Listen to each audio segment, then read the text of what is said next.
Ticketwise.com est un site web qui parle de trading sur le marché boursier Nasdaq et New York Stock Exchange. Donc la page login se trouve en haut à droite du site web et on arrive à la fenêtre ici. Donc on enseigne l'adresse email de l'enregistrement et puis le mot de passe. Pour s'enregistrer, il suffit juste de cliquer sur s'inscrire ici au milieu pour s'inscrire et obtenir une période d'essai de 1 mois. Parmi les 7 magnifiques, aujourd'hui, on sait que SpaceX est positionné en première position dans le prix IPO equity. En première position, tu as SpaceX. En deuxième position, tu as Anthropic. Et en troisième position, tu as ChatGPT. Tu as OpenAI. On sait que le top 1 de prix IPO, il va remplacer le plus faible des 7 magnifiques. Ça, c'est quasiment sûr. Hmm. Quasiment sûr. En fait, c'est même pas une incertitude en réalité. C'est la fin d'une époque. Puis SpaceX, c'est un autre secteur. C'est un autre secteur.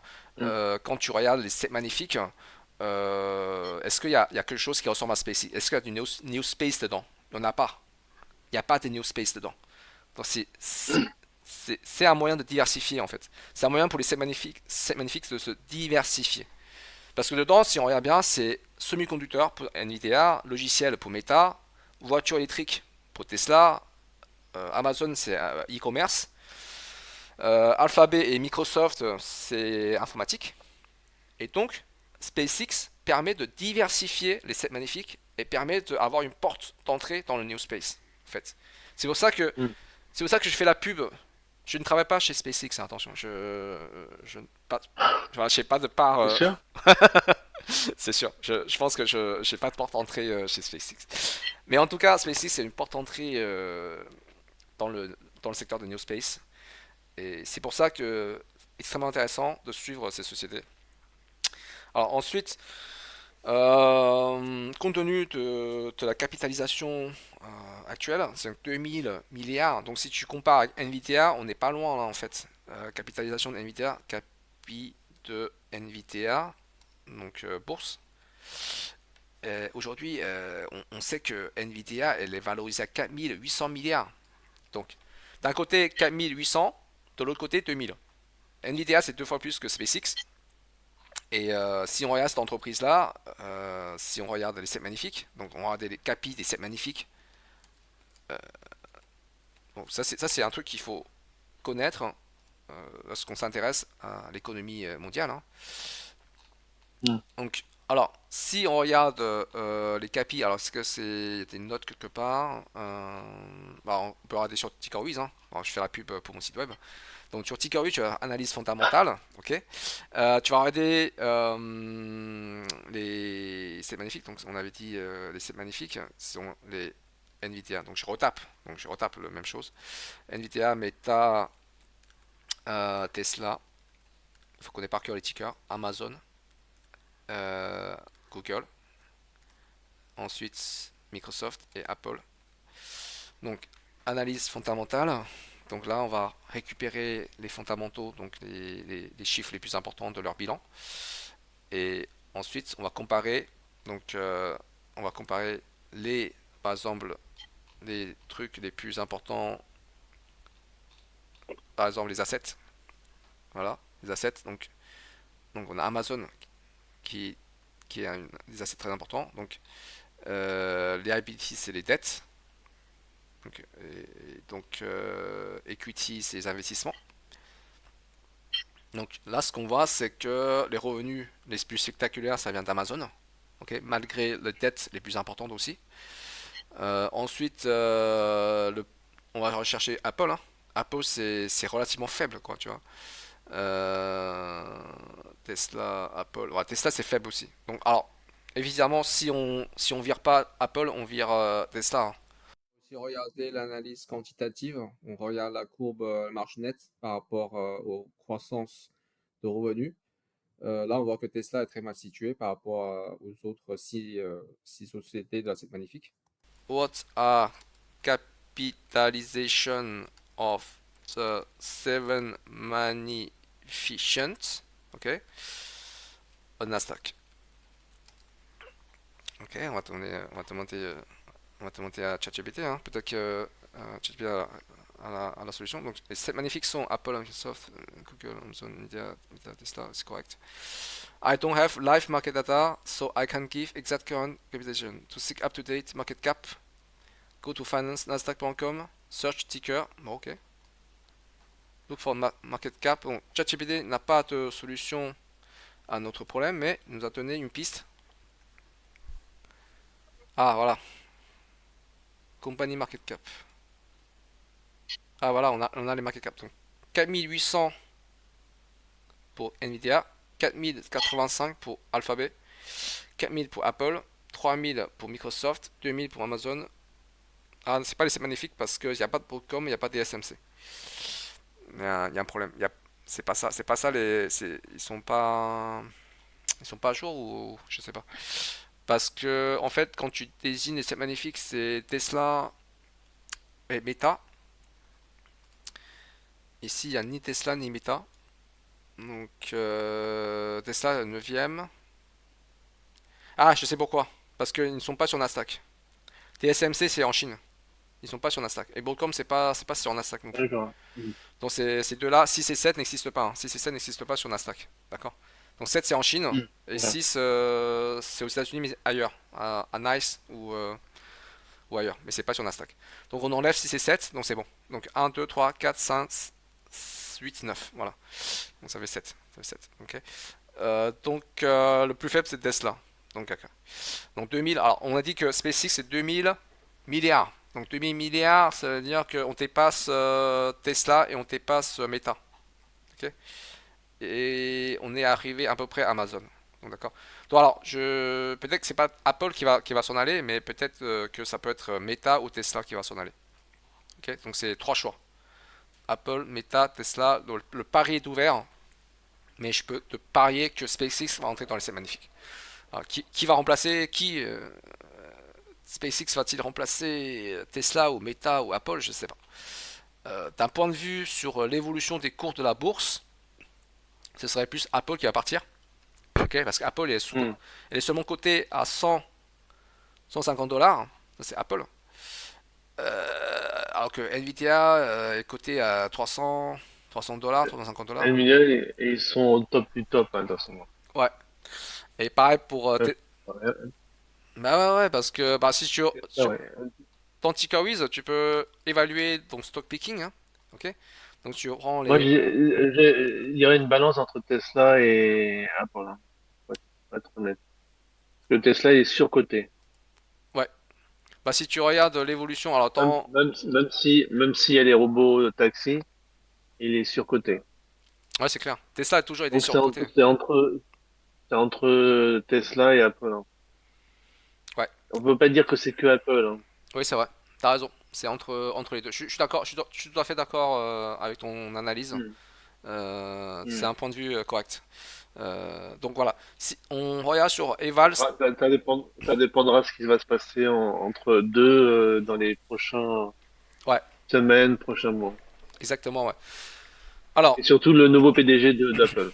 Alors, c'est lui qui va ouais, mettre la tendance, quoi. Va donner le son. ouais. Je suis absolument d'accord avec ton point de vue. Je pense que tu as raison.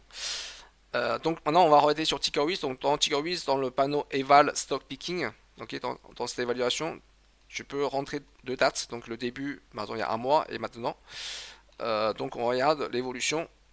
Donc en un mois, donc Apple a pris 8%, Microsoft 8%, Google 12%, Amazon 21%, Nvidia 13%, Meta 9%, Tesla moins 1,87%. Donc tu as raison. Tesla est en train de chuter. Ils sont sur une tendance plutôt baissière. Donc on revient sur le niveau de 373 dollars l'action. Donc tu as absolument raison sur le fait que SpaceX pourrait remplacer Tesla au lieu de Apple. Ça c'est bien possible. Parce que là on voit que ils sont sur une tendance baissière.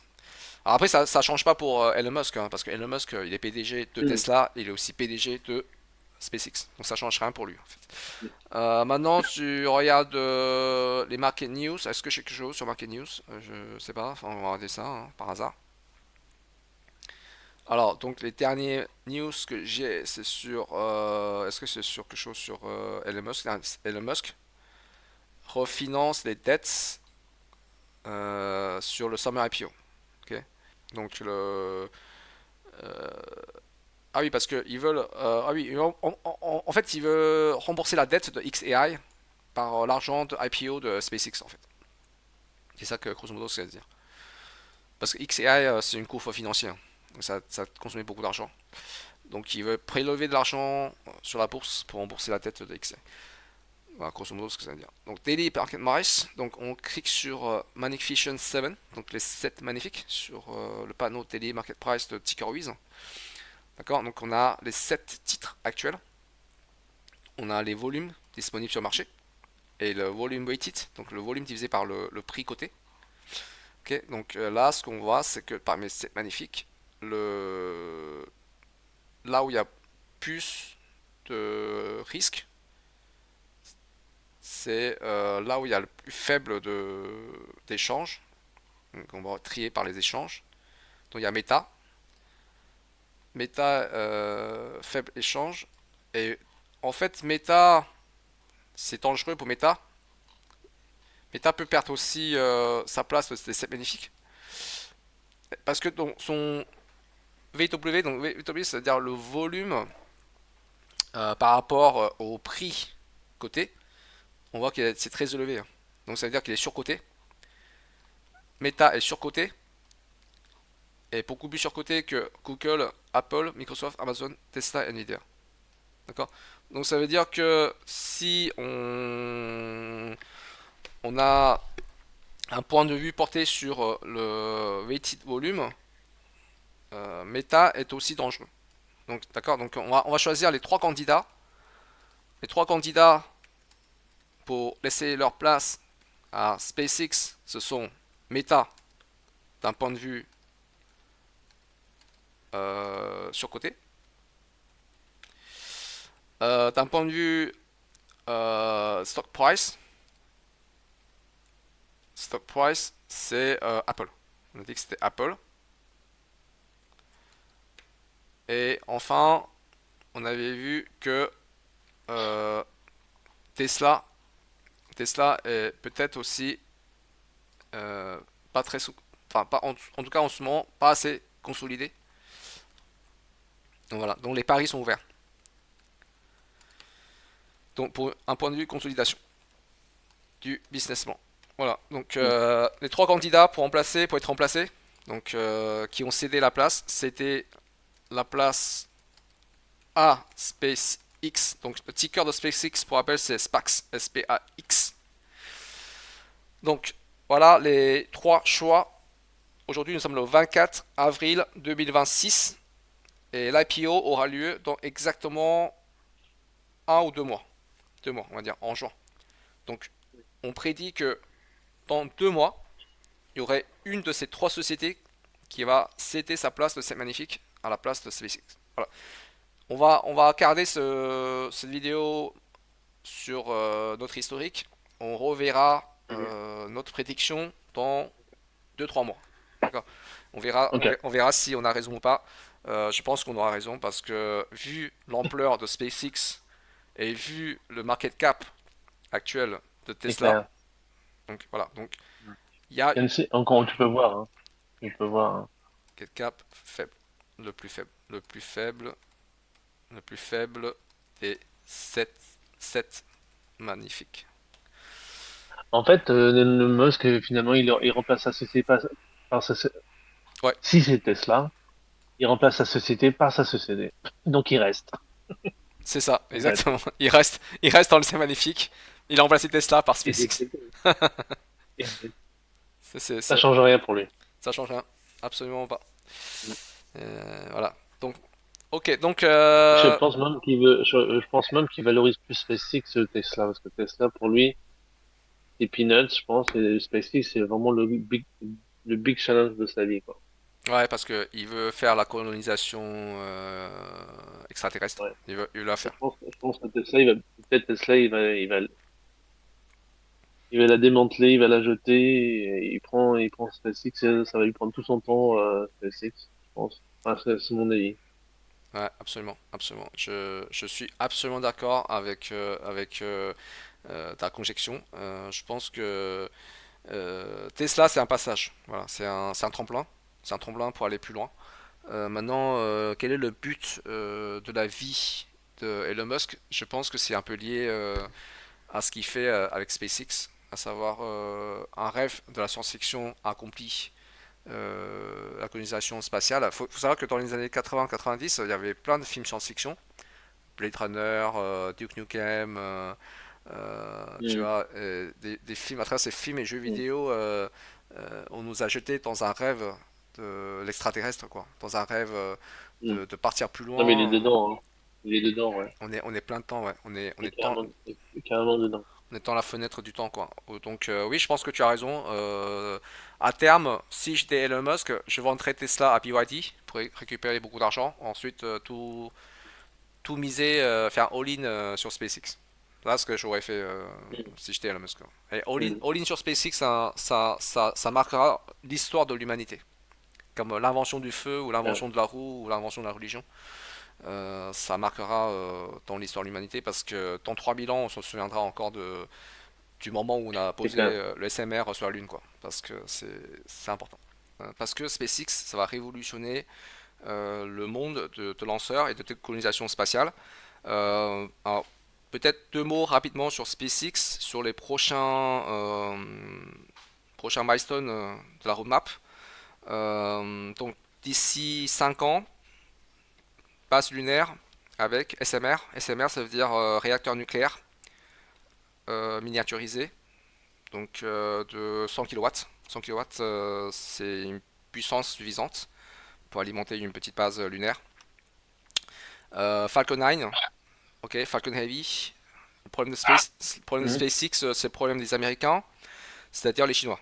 Donc là où il y a un problème de SpaceX, c'est son concurrent chinois, qui actuellement le plus connu, c'est Landspace. Alors Landspace, donc lanceur chinois qui reprend les concepts quasi identiques de SpaceX. SpaceX? Ouais, Ouais. avec le tripode pour l'atterrissage vertical. Voilà, c'est ça le tripode. Carrément. Ouais, et Blue Origin de Amazon, Jeff Bezos, reprend aussi le tripode pour l'atterrissage vertical. Donc tout le monde travaille sur ce concept. Alors est-ce que c'est adapté pour la Lune? Je ne sais pas, mais en tout cas pour le lanceur de premier étage, c'est ce que fait la plupart, c'est ce que font la plupart des gens. Voilà. Pour la Lune, c'est un peu trop tôt pour le dire. Il y a d'autres solutions hein, pour la Lune, puisque comme tu sais, il n'y a pas d'escalier qui descend de fusée. Donc si on est au top de fusée pour descendre sur la Lune, donc on saute quoi. Voilà. Le saut spatial, ça peut être alimenté par le jetpack. Donc on embarquerait un jetpack pour amortir le saut, mais aussi pour revenir sur le top. Donc si on quitte la Lune, on active le jetpack. Donc à partir du jetpack, on arrive à remonter jusqu'au top de la fusée pour démarrer la fusée. Voilà, ça c'est une solution. La deuxième solution qui Ouais. est, qui est plus dure à déployer, c'est creuser un trou de hauteur 100 mètres. Là, ça fait 100 mètres, la fusée fait 100 mètres hein, de haut. Creuser un trou dans une cratère sur la Lune de 100 mètres de profondeur. Et ensuite, il faut que la fusée entre dans le trou, en fait. D'accord. Mm. Donc, viser un trou de la Lune depuis la Terre, c'est pas quelque chose de facile. D'accord. Donc, tu as un diamètre de 6 mètres, peut-être 7 mètres, je sais pas. Enfin, là, ça dépend de la fusée qu'on veut mettre dedans. Par exemple, sur un diamètre de, on va dire, 7 mètres, 8 mètres, et faire entrer la fusée là-dedans, c'est un challenge. Voilà, c'est pas facile. Alors, l'avantage, c'est que dans ce cas-là, on n'a plus besoin de jetpack, puisque les gens qui sont au top de la fusée, ils vont sortir par un pont-levier qui se déploierait à travers du toit de la fusée, qui va taper sur le bord du trou. Donc on sortirait Et par un pont. pourquoi pas faire pourquoi pas faire des plateformes qui sont des ascenseurs, quoi. Non, on peut pas le faire parce que l'intérieur de la fusée c'est rempli de ergols, Donc ton ascenseur, tu peux Non, pas. je peux pas de fabriquer une plateforme sur la Lune qui monte, qui descend. Oui, mais c'est qui le constructeur de cette plateforme? Tu connais quelqu'un qui sait le faire? Non, mais non, non, personne. Bah voilà. Mais à force d'amener du matériel, ils vont bien falloir Ah, bah faire non. une sorte de site de lancement. C'est une plateforme qui se lève, quoi, une plaque qui, à l'horizontale, se redresse à la verticale. Oui, d'accord, mais il faut. Et là, à partir de la verticale, C'est toujours le problème de l'œuf et la poule. Est-ce qu'il y a d'abord l'œuf ou il y a d'abord la poule? hmm, Est-ce qu'il y a d'abord la non. plateforme de rattrapage de la fusée ou d'abord la fusée? En fait, Hmm. cette question-là, elle est difficile à répondre. Euh, je ne suis pas technologue, ok, c'est pas mon métier. J'ai choisi d'être ingénieur et je me spécialise dans la bourse. Je ne design pas les fusées chez SpaceX. Tout ce que je sais, c'est que les technologies les plus avancées au monde actuellement visent d'abord à atterrir en douceur sur la Lune sans plateforme d'ascenseur. Voilà, ça viendra dans un deuxième temps ou même troisième temps. Je dirais que c'est pas vraiment Je euh, pense une priorité. il devrait se prendre des idées de Star Wars Ouais, avec des plateformes ovales oui, qui montent, qui descendent, au lieu d'avoir un pic, oui. une aiguille qui atterrit, ou carrément une grosse plateforme Ah, ovale. alors Star Wars, moi je suis fan de Star Wars, je suis fan de la science-fiction et je suis fan de New Space. Voilà. T'as vu t'as vu les engins, ils sont plats, quoi. Maintenant, C'est des assiettes, quoi. C'est maintenant des assiettes. les vaisseaux spatiaux de Star Wars, c'est quelque chose qui est entre guillemets difficile à maîtriser. C'est une techno qui est difficile à maîtriser par les êtres humains, en tout cas, en 2026, hein, je parle. Dans 300 ans, je sais pas, mais en tout cas aujourd'hui en 2026, c'est une technologie qui est difficile à maîtriser. Alors, je résume vite fait les principes de vol de ces engins très rapidement. Donc le X-Wing, c'est très simple. Donc il y a quatre moteurs qui propulsent l'avion, enfin le vaisseau. Les ailes ne servent à rien. Les ailes ici ne servent à rien. Ils servent juste à embarquer les pistolets laser. Voilà, Mm. ils sont là. Les quatre pistolets laser, ils sont portés par les ailes. En fait, les ailes ne servent pas à voler. Mm. Ce n'est pas le but. Les ailes servent juste à porter les fusils, les pistolets, et ça Mm. sert juste à tirer sur les gens. D'accord. Ensuite, sur le Mm. Delta. Alors, Delta, c'est pas du tout aérodynamique. Quand tu vois ici le bord, ici, là, c'est très épais. Donc, déjà, rien que ici, tu vois que c'est pas l'air qui va rentrer là-dedans. Enfin, il n'y a pas de portance sur ce genre de Delta, hein. Mm. Parce que tu as vu, c'est très épais, les bords sont très épais. Ensuite, sur Mm. les autres vaisseaux spatiaux de Star Wars, le plus connu, c'est peut-être voilà, les ailes verticales. En fait, ça ne sert pas non plus à voler. Enfin, parce que la portance, comme tu sais bien, c'est horizontal et pas vertical. Mm. Donc si c'est vertical, ça veut dire que ces ailes-là ne servent pas à voler. Ces ailes-là servent uniquement à peut-être à créer un champ magnétique ou un bouclier magnétique. Peut-être même aussi Mm. à parer les attaques des lasers. D'accord. Donc les lasers ils tapent sur le bouclier. Aussi, ouais. Voilà. Ce ne sont pas des ailes. Mm. D'accord. Ce sont des boucliers anti-laser, Mm. anti-choc. Voilà. Ça ne sert pas à voler. Donc ce qui sert à voler, c'est la boule au centre, ici, qui peut-être il y a une propulsion Mm. anti-gravité ou je sais pas. Donc en tout cas, Mm. voilà. Dans aucun de Ok, ces vaisseaux spatiaux de Star Wars, les ailes servent à voler. Les ailes ne servent pas à voler. d'accord. D'accord. Ok. Maintenant, on revient sur la technologie des fusées, donc sur les lanceurs. Pourquoi est-ce que j'ai dit que c'est assez compliqué de ramener la matière sur la Lune? Parce que le poids tempore n'est pas énorme. Tu vois, le poids tempore. Ensuite, il faut le hisser jusqu'en Mm. bas et c'est pas facile non plus. Donc, Mm. faire SMR sur la Lune, c'est possible. Pourquoi c'est possible? Parce que ils ont calculé le poids d'un SMR quelque chose comme une tonne 5. Donc, tu arrives à l'arquer sur la Lune via quelques moyens ingénieux que pour l'instant c'est pas dévoilé. Donc en tout cas, donc deux solutions. Non, il n'y en a pas 36, hein, il y en a que deux. Ok. Donc soit on met des checkpacks pour les astronautes, pour qu'ils descendent de la fusée. Mais c'est pas génial, cette solution n'est pas géniale parce que un SMR, tu peux pas mettre un jetpack dessus. Tu peux pas, enfin, un SMR de 1 tonne 5, tu peux pas le soulever avec un jetpack. Tu peux soulever un être humain de 50 Voilà. kg, enfin de 80 kg avec un jetpack, il n'y a pas de problème, ça tout le monde sait le faire. Mais un SMR de 1 tonne 5 avec jetpack, on sait pas le faire. Donc c'est pas génial comme solution. Donc Non, mais c'est- la ouais. seule solution qui me semble encore jouable, d'ailleurs c'est pour ça que chez SpaceX on a développé ces solutions, c'est le rattrapage par les ailerons. Enfin, ici, là, ce qu'on voit très bien, c'est les quatre ailerons, ok, les quatre pads, on appelle ça les pads, sur les quatre côtés, là, qui sont collés au top de la fusée, Hmm. ok.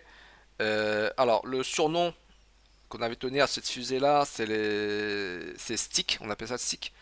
C'est Elon Musk lui-même qui avait donné ce surnom, un stick. Alors le truc c'est que, pourquoi c'est intéressant cette technologie? Parce qu'elle résout deux problèmes en fait. D'abord, elle résout le problème terrestre. Donc on a allégé la fusée parce qu'on a enlevé les tripodes. Les tripodes sont très très lourds. Ils pèsent dans les quelque chose comme une tonne, voire 2 tonnes. Les tripodes sont très lourds. Donc ça allège le Ok. poids. D'accord. Ça c'est la première raison pour laquelle on a enlevé les tripodes, parce qu'on a remplacé par les quatre ailerons qui sont beaucoup plus légers, qui sont 10 fois plus légers. D'accord. Ça c'est la première raison. La deuxième raison, c'est pour la Lune.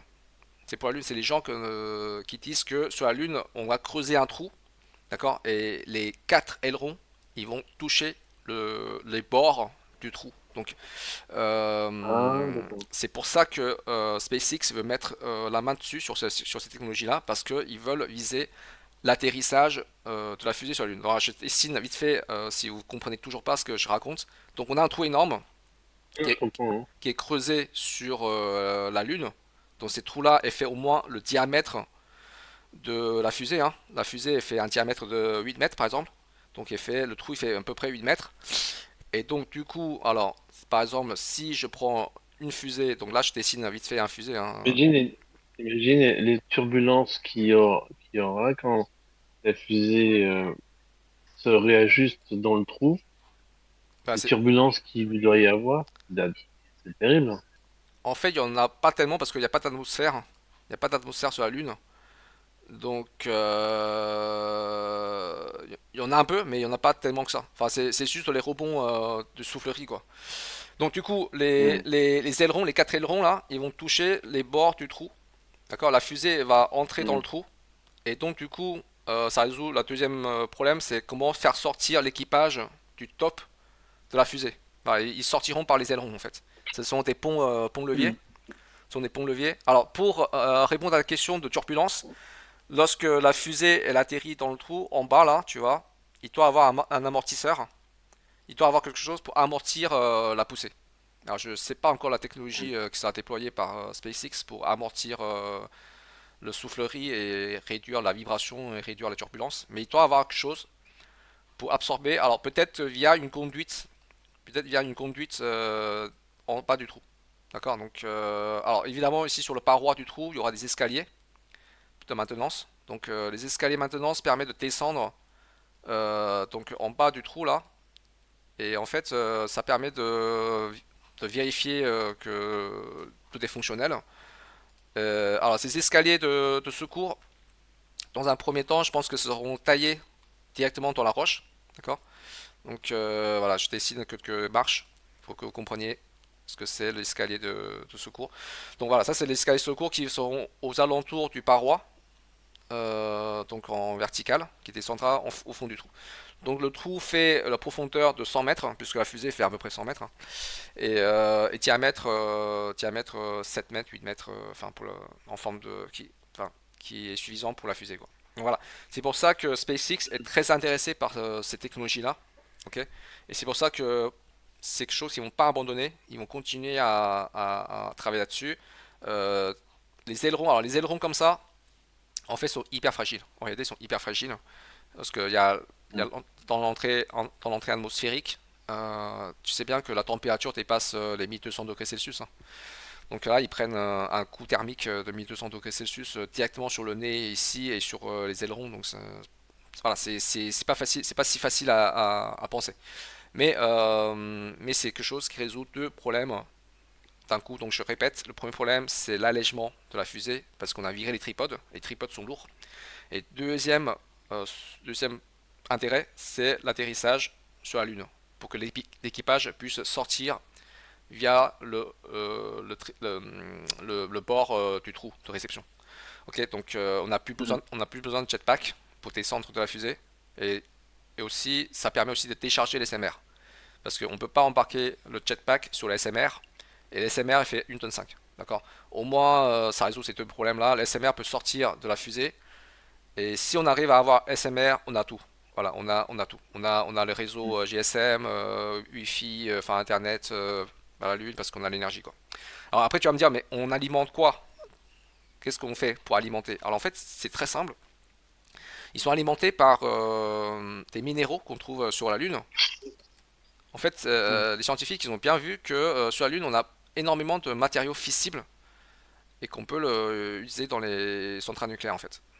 En fait, t'as même pas besoin de ramener de l'uranium enrichi sur la Lune, en fait, il y en a déjà sur place. Donc ça résout déjà un Ah problème.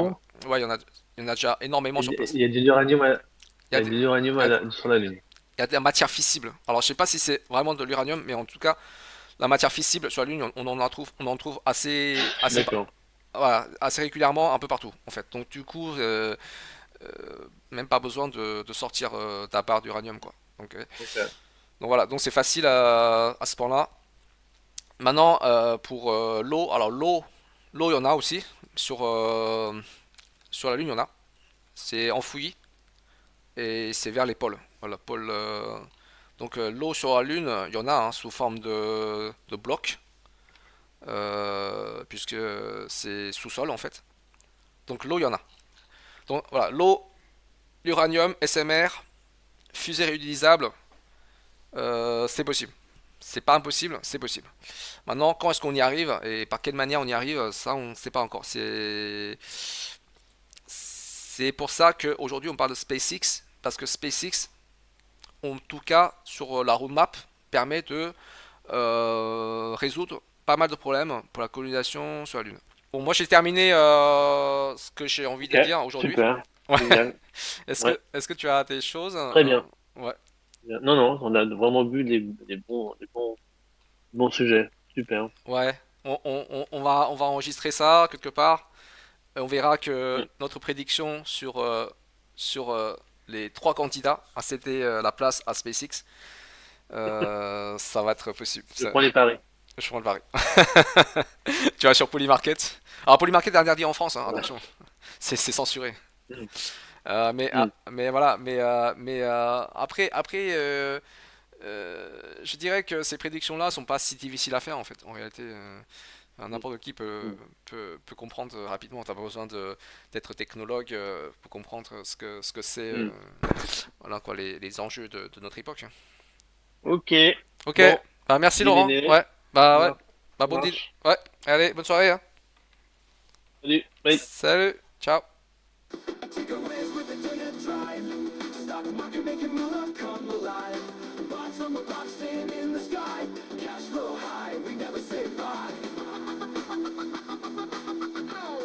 We never say bye. Trucks and candles flashing clean. Green lines kinda know the dream. Technical moves precise and keen. Watch it glow on that money screen. Market swings like a wild dance. Take a whiz, don't leave it to chance. Buck brigade in a rhythmic trance. Every trade's got a winning stance. Take a risk with the data drive. Stock market making move come alive. Bots on the block stay